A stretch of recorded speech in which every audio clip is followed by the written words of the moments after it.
அதிசரோட நடிப்புல ஆதிக் ரவிச்சந்திரன் இயக்கத்துல உருவாகி உள்ள குட் பேட் அக்லி திரைப்படம் பாத்தீங்கன்னா இந்த மாதம் 10ஆம் தேதி வெளியாகி தற்போது வரைக்குமே பல திரையரங்குகள்ல ஹவுஸ்ஃபுல்லாக ஓடிக்கொண்டிருக்கு. படம் ரிலீஸ் ஆகி கிட்டத்தட்ட ஒரு வாரம் ஆகிவிட்டது.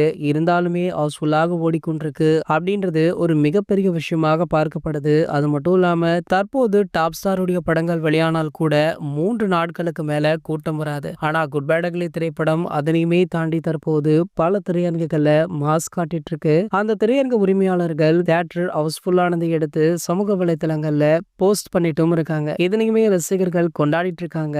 இது வரைக்குமே பாத்தீங்கன்னா தமிழகத்துல மட்டுமே குட் பேட் அக்லி திரைப்படம் 200 கோடியும் ஓவராலா உலக அளவுல 400 கோடி ரூபாயுமே வசூலாகி இருக்கா. இனிவரும் நாட்களுமே விடுமுறை நாட்கள் அப்படின்றதுனால படத்துடைய வசூல் கண்டிப்பாக அதிகரிக்கும். இந்த வீக்கெண்ட் முடிவுல கண்டிப்பாக படம் பாத்தீங்கன்னா 600 கோடிகளுக்கு மேல வசூலாகி இருக்கும் அப்படின்னுமே சொல்லப்படுது. அப்படி வசூலானால் அஜிசருடைய கெரியருடைய அதிக வசூல் செய்த மிக முக்கியமான படமாக குட் பேட் அக்லி திரைப்படம் இடம்பெறும் அப்படின்றதுல எந்த ஒரு மாற்று கருத்துமே கிடையாது. இந்த நிலையில பாத்தீங்கன்னா தற்போது அஜிசருடைய அடுத்த படம் பற்றிய முக்கிய தகவல் ஒன்றுமே வைரல் ஆகிட்டு இருக்கு. அதாவது நம்ம ஏகே உடைய அடுத்த படத்தையுமே ஆதிக் அவர்கள் தான் டைரக்ஷன் பண்றாரு. இந்த படத்திற்கான காஸ்ட் அண்ட் க்ரூ தேர்வு தற்போது ஆதிக் அவர்கள் நடத்திட்டு இருக்காரு. அதுல பாத்தீங்கன்னா ஹீரோயினாக நயன்தாராவிடம் பேச்சுவார்த்தை நடத்தப்பட்டு வருதாம். சோ கூடிய விரைவிலேயே இதற்கான முறையான அறிவிப்பு வெளியாகும் அப்படின்னுமே சொல்லப்படுது. இது போன்ற சினிமா செய்திகளை பத்தி நீங்க உடனே தெரிஞ்சுக்க நம்மளுடைய சினிமா கொட்டா அப்படின்ற நம்ம சேனலை சப்ஸ்கிரைப் பண்ணிக்கோங்க.